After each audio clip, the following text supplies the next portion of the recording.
everybody. Hello, nice to see you all. I'm Kate O'Loughlin, CEO of SuperAwesome, if I hadn't had the pleasure of meeting you yet. And I'm very delighted to be joined by Ambra here on stage to do a fireside chat and case study about how we've been using awesome intelligence in the wild.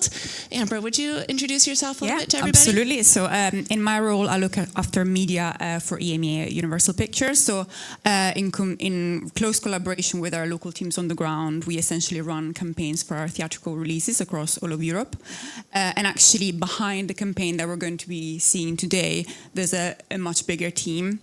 So we have an international media team based in LA, and also we've been working closely with our media agency team at Essence Mediacom. Yeah, excellent.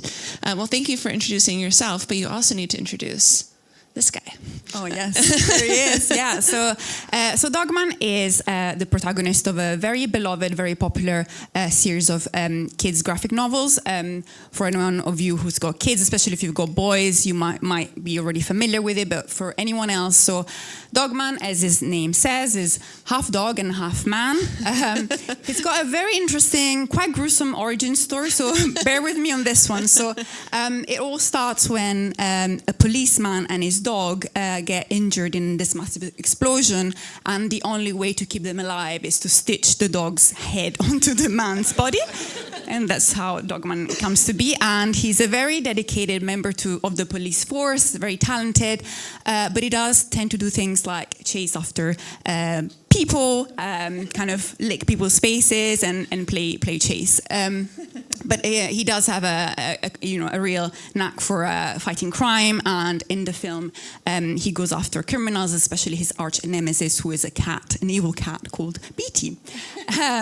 So our partners at DreamWorks Animation brought this property onto the big screen at the beginning of the year.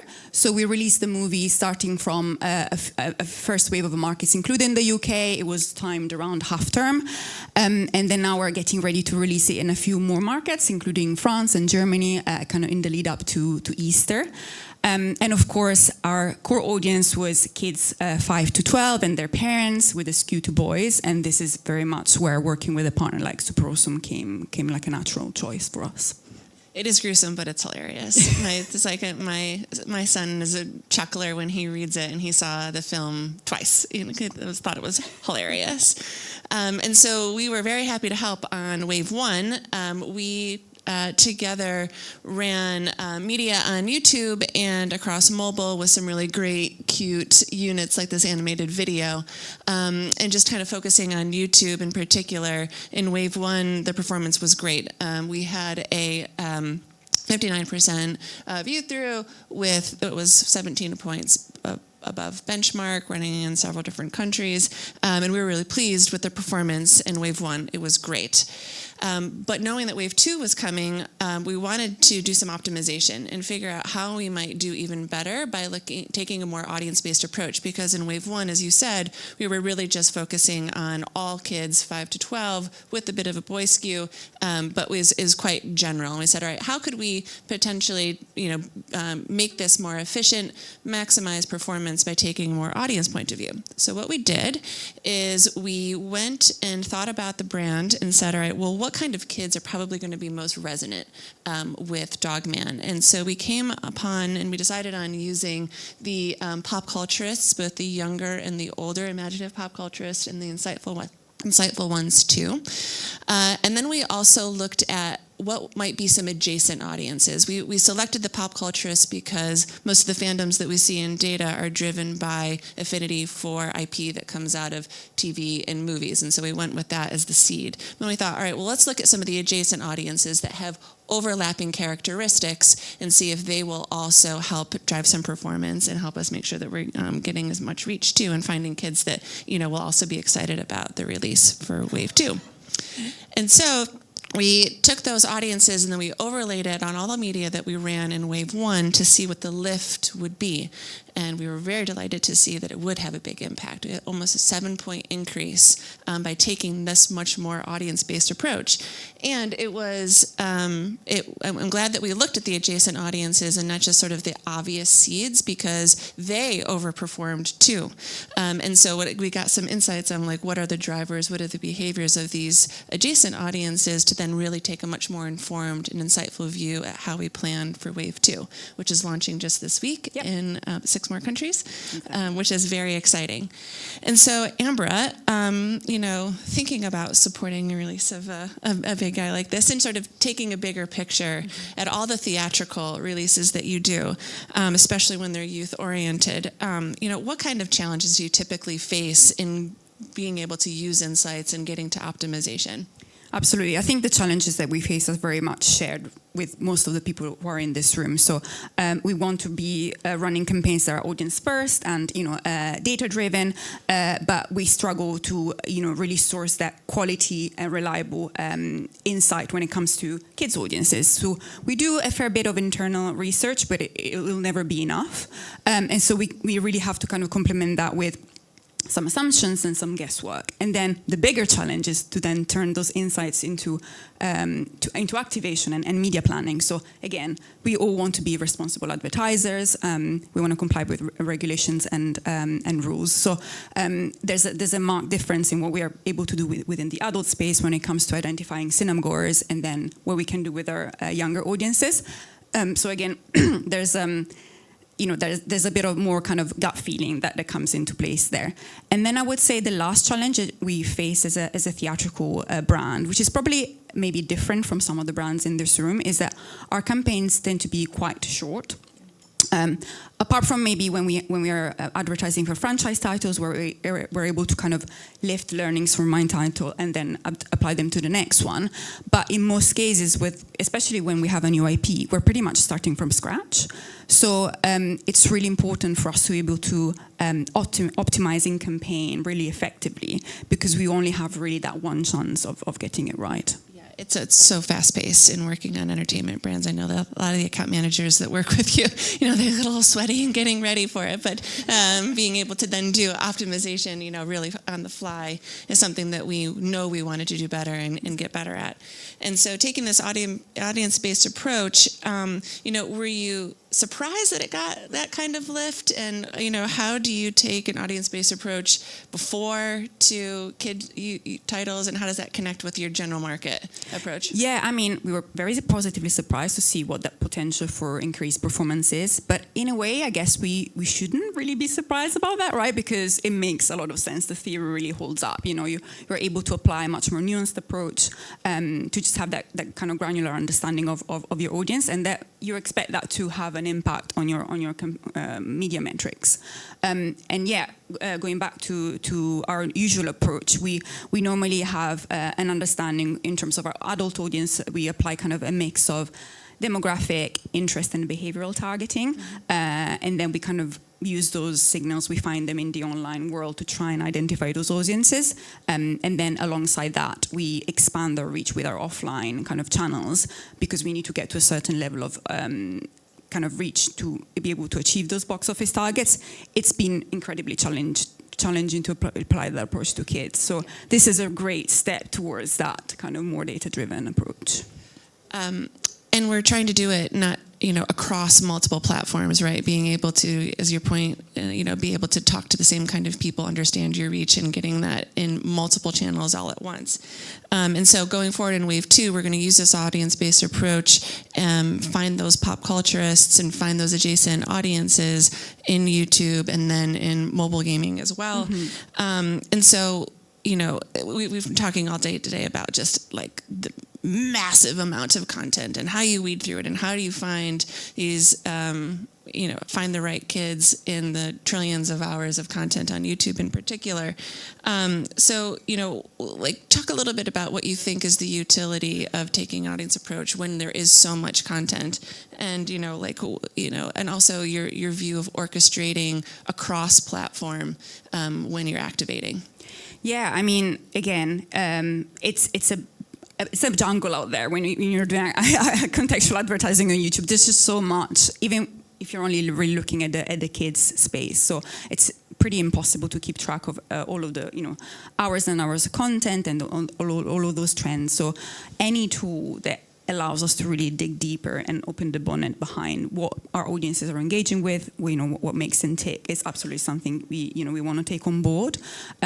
Through this specific experience, I know that looking at the insightful pop culturists as one of the segments that was particularly relevant for our campaign, it came up that they are likely to be watching videos from this YouTube channel called the Gummy Channel, and I had to look it up because I wasn't familiar with it, and it's quite interesting. It's a YouTube creator who does kind of pretend play videos with real dolls. It's a whole new fandom that I wasn't aware of.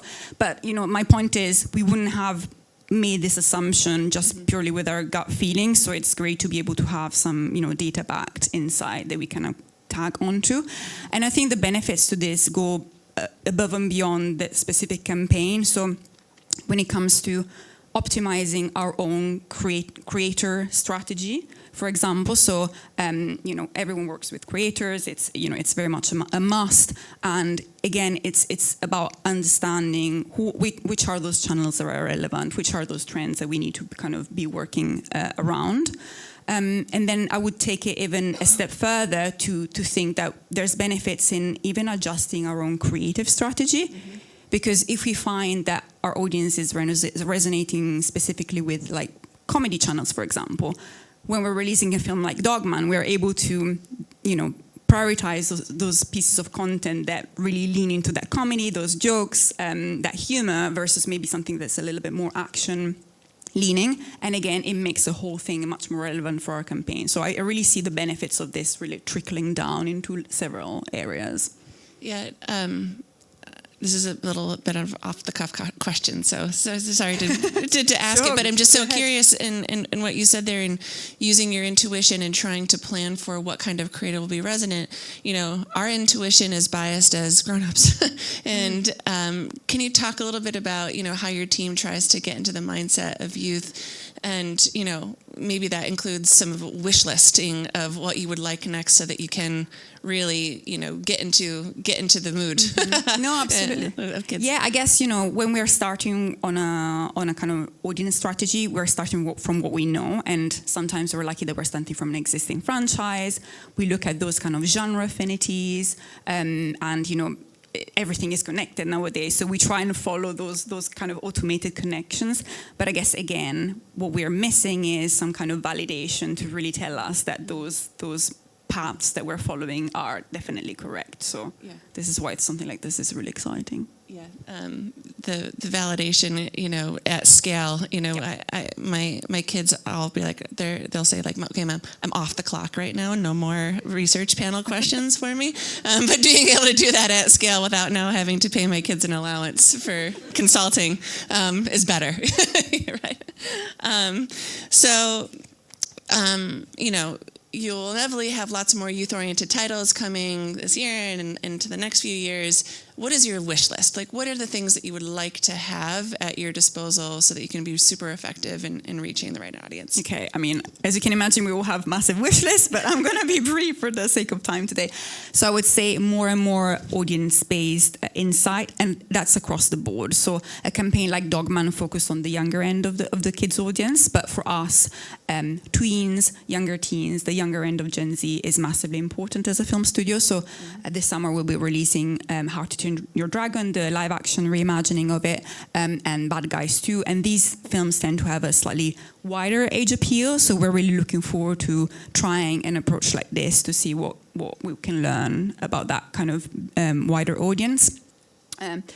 The other massive area for us to kind of test and learn about is co-viewing. So we're always trying to maximize the presence of our media in those contexts and situations where we think kids might be consuming media with their parents and their siblings, because ultimately going to the cinema is a collective and shared experience. So we do think that has a magnifying effect to the impact of our media. So again, getting that understanding from insights is really important for us. And then the last area for us that I would close on is gaming. I mean, it's been a huge topic today as well. It's not just looking at it as an environment that we need to be present in, but also to be surrounding it. And Universal has been really active lately in building these very extensive, immersive experiences in the likes of Roblox. We nowadays do it on pretty much all of our tentpole titles, but we really want to make sure we're surrounding those games and driving people to them. So when it comes to gaming creators, we really want to, again, open up the bonnet and understand what kind of content resonates with our audiences, which ones are those creators that we should be working with. So it will be an area of massive expansion for us. That's super interesting, and to have that view of how do you take the investment that you're making in immersive gaming, because it's not cheap, and it takes a lot of orchestration. There's a lot of things that have to go right. There's a lot of art and conception around gameplay mechanics and things that maybe we don't necessarily have to think about in our day-to-day on paid media. So it's very interesting that you're already thinking about how can you get more bang for the buck by orchestrating it across. Could you just maybe talk a little bit about anything that you have found that does or doesn't work in connecting across multiple platforms? I think we're maybe at the beginning of that journey. I think, you kind of need to be consistent. But yeah, it's, again, it's following those kind of connections, but also being open to potential, forks in the road, and keeping an open mind, I would say. Yeah. Great. And then maybe last one, just to follow up on your point around connecting with teens and young teens. As Nick was showing in the presentation, that if you try to use kids media to go find teens, you're probably not going to find them because it's so skewed preschool and what gets labeled in that way. Any points of wisdom or things that you have found as interesting or very hard about teen in particular? I would say, well, we see that, in the very positioning of our movies themselves, because when we're thinking about the massive animation franchise like a Despicable Me or a Minions, the low-hanging fruit is the kids' audience, but in order to get to those huge box office targets, we really need to be full quadrant. So we need to be able to tap into teens and younger Gen Z. And we've been very lucky in the past with, some of the campaigns on some titles really capturing that cultural moment and becoming really cool with teens. We don't take that for granted. So we have to work really hard from the very beginning of being, again, kind of coherent, authentic from the creative strategy all the way to the end, because it's something, you can't mystify this audience. You have to be transparent and authentic. So it really kind of trickles through from the very beginning, I would say. Yeah, it's just sort of occurring to me at the moment that when we talk about multi-generational IP, maybe sometimes we think about youth to then,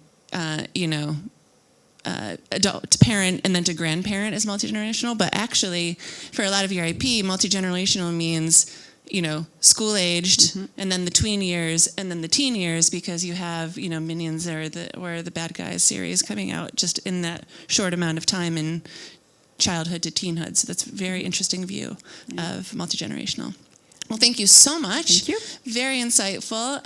Thank you very much for working together on using awesome intelligence in the wild.